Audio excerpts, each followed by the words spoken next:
Hello students, welcome back.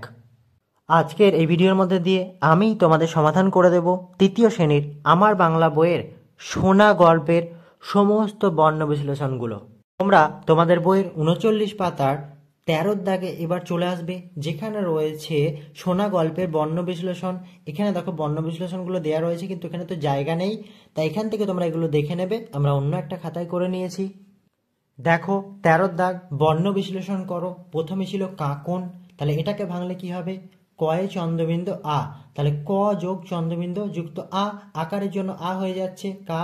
তারপর দেখো ক, ক একা রয়েছে, তার সাথে কয়ের সঙ্গে কিন্তু অয়ের টান আসছে, সেজন্য ক যোগ অ, আর শেষে দন্তন্য। দন্তন্যের সাথে অয়ের টান আসছে, তাই শেষে তোমরা দন্তন্য যোগ অ দিতেও পারো, আবার নাও দিতে পারো। শেষেরটা না দিলে অসুবিধা নেই। তাহলে কাকনকে ভাঙলে ক যুক্ত চন্দ্রবিন্দু যুক্ত আ যুক্ত ক যুক্ত অ যুক্ত দন্তন্য। আর এখানে ব্যঞ্জন বর্ণ কি কি রয়েছে? ক, ক আর দন্তন্য। এগুলোর নিচে কিন্তু হসন্ত চিহ্ন দিতে হবে। এরপর দেখো কি রয়েছে? পরিষ্কার। পরিষ্কারকে ভাঙলে কি হবে? দেখো প্রথমে প রয়েছে, প, সেজন্য প যোগ অ। তারপরে রয়েছে রয় হস্যি, তাই র যুক্ত হস্যই। তারপরে দেখো পেটকাটা মূর্ধন্য শয় কয় আকার, সেজন্য পেটকাটা মূর্ধন্য স যুক্ত ক যুক্ত অ, আর শেষে র রয়েছে, সেজন্য র। র যোগ অ শেষে দিতে পারো বা অ না দিতেও পারো, অসুবিধা নেই। তাহলে এখানে দেখো প, র, পেটকাটা মূর্ধন্য স ক, আর এই র, এগুলো ব্যঞ্জন বর্ণ, এগুলোর নিচে হসন্ত চিহ্ন হবে। তাহলে পরিষ্কার এটাও হলো। তারপরে দেখো রয়েছে চম্পট। চ, চ তো ব্যঞ্জন বর্ণ, এর সাথে অয়ের টান আসছে, সেজন্য কি হবে? চ যুক্ত অ যুক্ত ময়ে পয়ে। দেখো ম যুক্ত প, ময়ে পয়ে।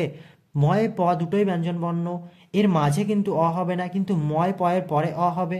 ম যুক্ত প যুক্ত অ, শেষে রয়েছে ট যুক্ত ট যুক্ত অ। ট এর পর অ দিতে পারো বা না দিতেও পারো, আমি দিইনি, তোমরা দিলে দিতে পারো, না দিতেও পারো, দুটোই ঠিক। তাহলে চম্পটকে ভাঙলে চ যুক্ত অ যুক্ত ম যুক্ত প যুক্ত অ যুক্ত ট হবে। এখানে দেখো চ, ম, প, ট এগুলো ব্যঞ্জন বর্ণ, এগুলোর নিচে কিন্তু হসন্ত চিহ্ন দিতে হবে। তারপরে রয়েছে দেখো যন্ত্রপাতি। এটাকে ভাঙলে কি হবে? দেখো উন্ত জ যুক্ত অ, দন্ত নয় তয়র ফালা, সেজন্য দন্ত ন যুক্ত ত যুক্ত র, র ফালাটা র হয়ে যাবে। তারপরে যুক্ত পয় আকার রয়েছে, প যুক্ত আ যুক্ত তয় হস্যি, সেজন্য ত যুক্ত হস্যই। তাহলে যন্ত্রপাতিকে ভাঙলে এটা হবে। আর উন্তর্য দন্তন্য ত, র, প আর ত, এগুলো ব্যঞ্জন বর্ণ, তাই এদের নিচে হসন্ত চিহ্ন হবে। তারপরে কি রয়েছে? দেখো নদী মাতৃকা। দন্ত ন, এটা কিন্তু ব্যঞ্জন বর্ণ রয়েছে, সেজন্য দন্ত ন যুক্ত অ হবে। দয়ে দীর্ঘি, সেজন্য যুক্ত দ যুক্ত দীর্ঘই। দীর্ঘিটা দীর্ঘই হয়ে যাচ্ছে, যুক্ত ময় আকার, সেজন্য ম যুক্ত আ যুক্ত তয়ে রি, সেজন্য ত যুক্ত রি। তারপর রয়েছে কয়াকার যুক্ত ক যুক্ত আকার। তাহলে নদী মাতৃকাকে ভাঙালে কিন্তু এটা হবে। আর দন্ত ন, দ, ম, ত, ক এগুলো ব্যঞ্জন বর্ণ, এগুলোর নিচে হসন্ত চিহ্ন দিতে হবে। এরপরে শেষেরটা দেখো কি রয়েছে? হিরণ্যবক্ষা। এটাকে বর্ণ বিশ্লেষণ করলে দেখো কি হয়? হয় হস্যিকার রয়েছে, সেজন্য হ যুক্ত হস্যই, এই হস্যিকারটা হস্যই পরিণত হবে। তারপর দেখো র রয়েছে, র ব্যঞ্জন বর্ণ, সেজন্য র যুক্ত অ, তার সাথে অ যোগ হবে, যুক্ত মূর্ধন্যয়ে জফালা, সেজন্য মূর্ধন্য যুক্ত উন্তর্য, জফালাটা উন্তর্য হয়ে যাবে। তারপর রয়েছে ব, ব তো ব্যঞ্জন বর্ণ রয়েছে, সেজন্য ব যুক্ত অ, অয়ের টান আসবে।